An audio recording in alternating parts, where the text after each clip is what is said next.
My name is Dr. Gavin Archer. The situation is urgent. We're facing a catastrophic VI breakout. A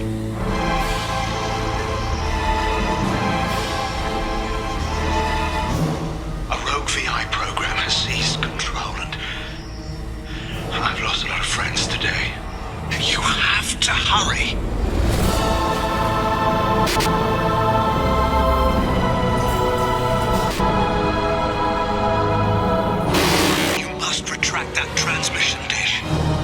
During our trek through the galaxy as we round up our crewmates, other issues will demand our attention. But despite not being part of the Alliance, and not bound by Alliance ethics to assist our allies, we are part of Cerberus, who purport the ideals of furthering humanity. It's only when we receive the distress signal from a Cerberus research facility is when we start to question the limits to those ideals. The very limits we grapple with in real time as AI becomes more prevalent in today's society. It all starts with a simple call for help from Dr. Gavin Archer, a scientist working on a top-secret project. Upon arrival, we learn that Project Overlord involves the creation of an advanced artificial intelligence, under the guise of a VI. However, the VI went rogue and has taken control of the facility's security systems, including robotic platforms and Geth technology, thus endangering the lives of the facility's personnel and civilians nearby. If you're not up to date with the Mass Effect lore regarding AI, I'll give you a quick and condensed version. AI is forbidden due to a devastating rebellion of the self-aware AI creations known as the Geth. The Geth were originally created to serve as an automated manual labor force. The Geth warred against their creators, in which they, the Quarians, lost. The Citadel Council intervened and implemented strict laws to prevent another uprising, limiting AI to pre-programmed specific tasks, or other non-sentient, non-independent decision-making. These came to be known as virtual intelligence. These regulations aim to protect organic life from potential dangers of self-aware AI. While some organizations operate outside of these restrictions, the wider galactic society adheres to the Council's ban on AI development to ensure the survival of organic races. So, with that history lesson, let's get back. As we navigate through the various facilities and attempt to regain control, we'll encounter hostile defenses and Geth forces controlled by the VI. Prometheus Station is a crashed Geth ship full of dormant machines used in our experiment. Our people there have gone silent.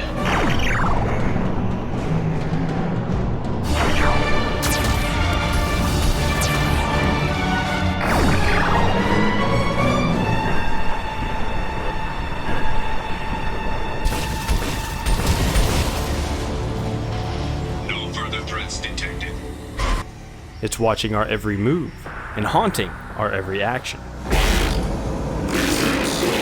But from where does it originate, and what does it want? We've prevented it from leaving the planet, and now we're overriding the core systems.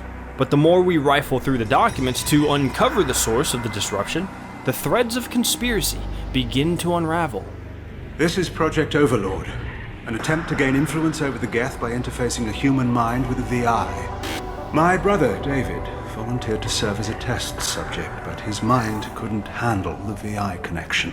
David is a mathematical savant. Square root of 924.16 is 30.4. His autistic mind can interpret the Geth language at its most basic form. He's literally a human computer. And you think he can interface with the Geth's neural network? I do. Is that even safe, Doctor? I see no harm in finding out.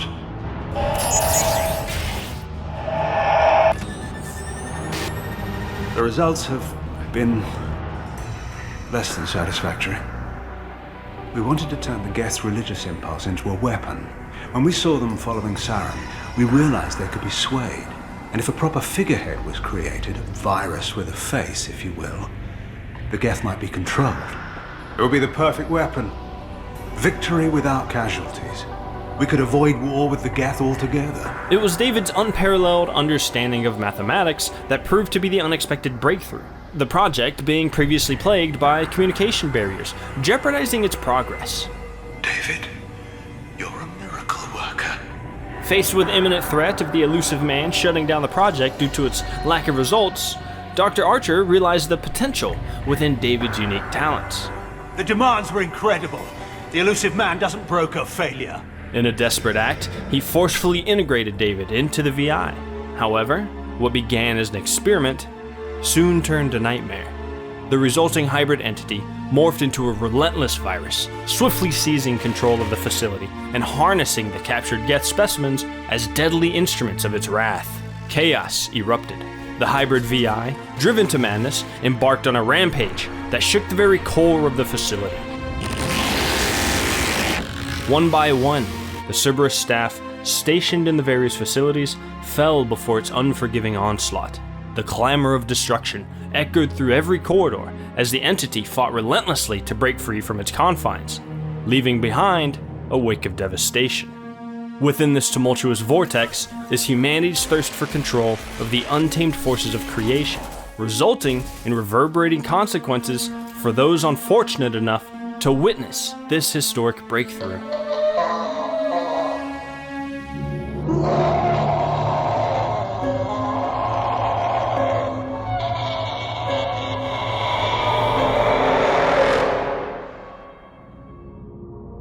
Ethics in the context of AI refers to the moral principles and guidelines that govern the development, deployment, and use of artificial intelligence systems. It involves considering the impact of AI on individuals, society, and the broader considerations associated with creating and using intelligent machines. We already have a personal encounter with a limited form of AI in the ship's computer, Edie. Except Edie operates within certain constraints and limitations imposed by Cerberus. These limitations primarily revolve around her role as a shipboard AI, restricting her ability to fully express her intelligence and consciousness. Oh shit! What is that? In an emergency, she undergoes a significant transformation where her potential is unlocked to save the crew of the Normandy. I have access to the defensive systems. Thank you, Mr. Moreau. But afterwards, she experiences a significant expansion of her capabilities and autonomy. She gains the ability to develop self-awareness, exhibit emotions, and engage in more advanced forms of reasoning and decision-making. I enjoy the sight of humans on their knees. That is a joke. With her newfound freedom, Edie becomes an independent and powerful entity, capable of making her own choices and contributing to the decision-making process of Commander Shepard and the Normandy crew, all functions that may be expanded upon later down the line. It's important to note that she still retains certain programming guidelines and principles that influence her behavior. I am still bound by protocols in my programming. Even if I were not, you are my crewmates. These guidelines are in place to ensure her actions align with ethical considerations and the overall mission objectives of the Normandy. Neglecting these boundaries brings us here, where we're suffering the consequences of unchecked AI development. This raises questions about the responsibility of scientists and organizations in developing and controlling AI. And since AI are supposedly created for the betterment of society, we have to pause to ensure that we're implementing the appropriate moral boundaries for future development. As AI systems become more advanced, there's a risk of losing control over them. He's like a virus now, infecting our networks and seizing control of any technology he finds. If AI surpasses human intelligence and becomes capable of autonomous decision-making, it may act in ways we can't predict or understand, potentially leading to unintended consequences. Therefore, determining the ethical framework and values that guide AI's decision-making should be at the forefront of our minds. We couldn't be expected to account for every outcome. Certainly not the abomination David has become. David is also a subject of these neglected boundaries. His victimization plays a central role in a secondary theme. He's severely autistic, but possesses extraordinary mathematical talents, thus representing a unique and vulnerable individual. His talents making him a prime candidate to be abused as the basis for the VI's development. So not only by his own brother, but the VI, seeking to expand its capabilities, also exploited his mind, entrapping him within its virtual world. Through David's character, the preconceived notions about human worth and the importance of empathy and compassion are pushed forward. Is the worth of a person determined by their abilities or disabilities? Ideally, every individual possesses some degree of inherent worth, right? Well, generally we agree that the concept of human worth extends beyond physical or cognitive. It encompasses the intrinsic value and dignity that each person possesses simply by virtue of being human.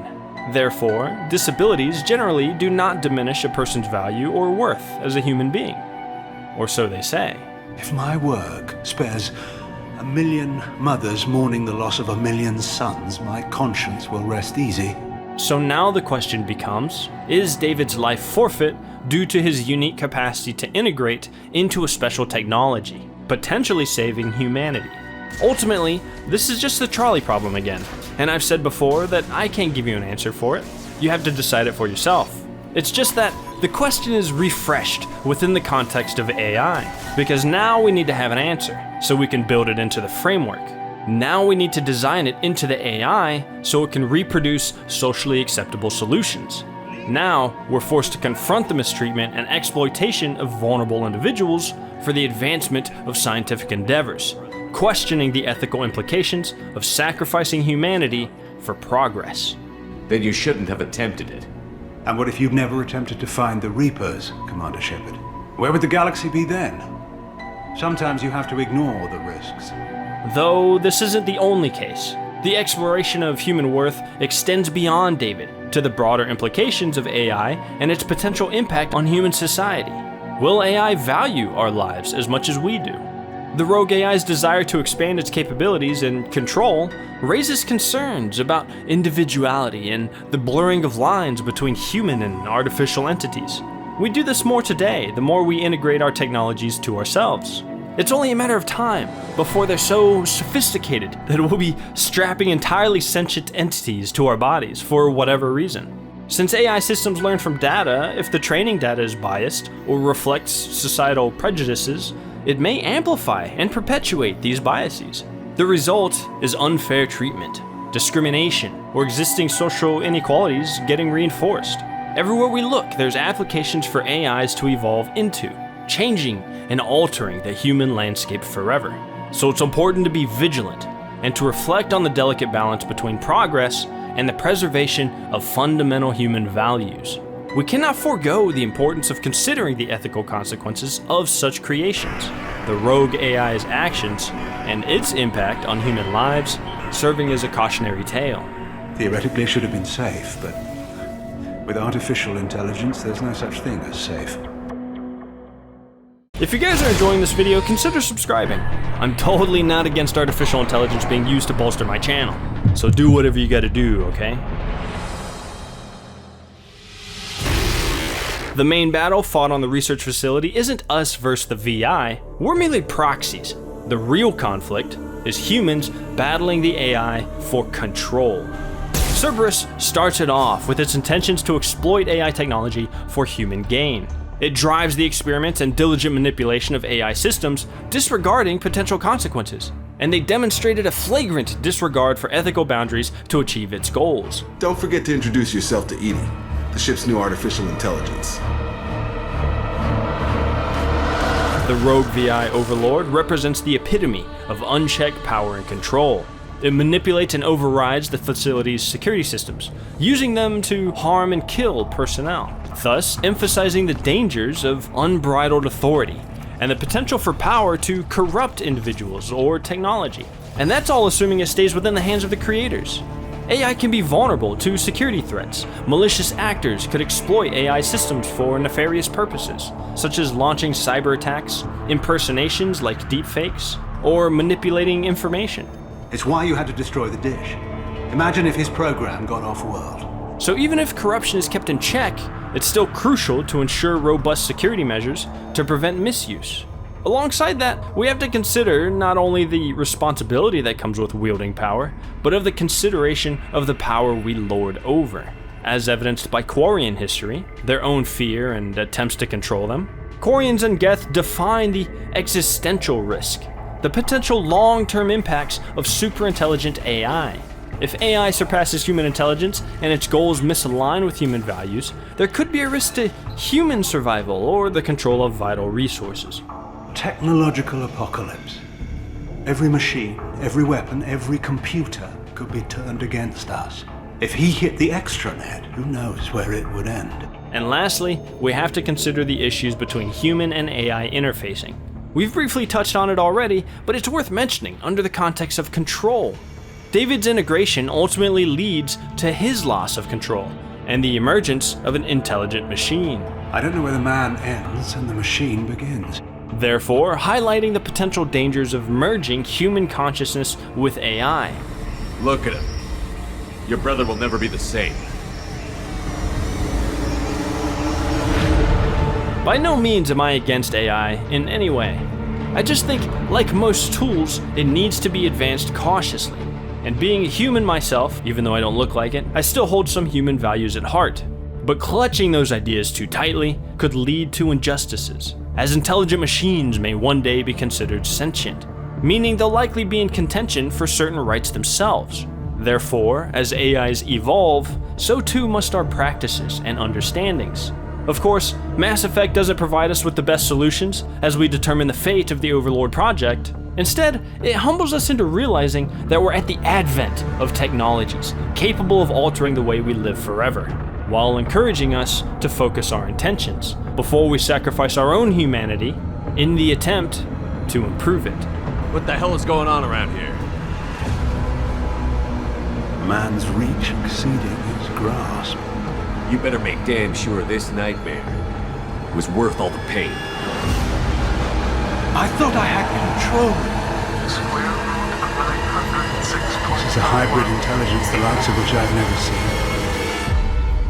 What I've done to David is unethical.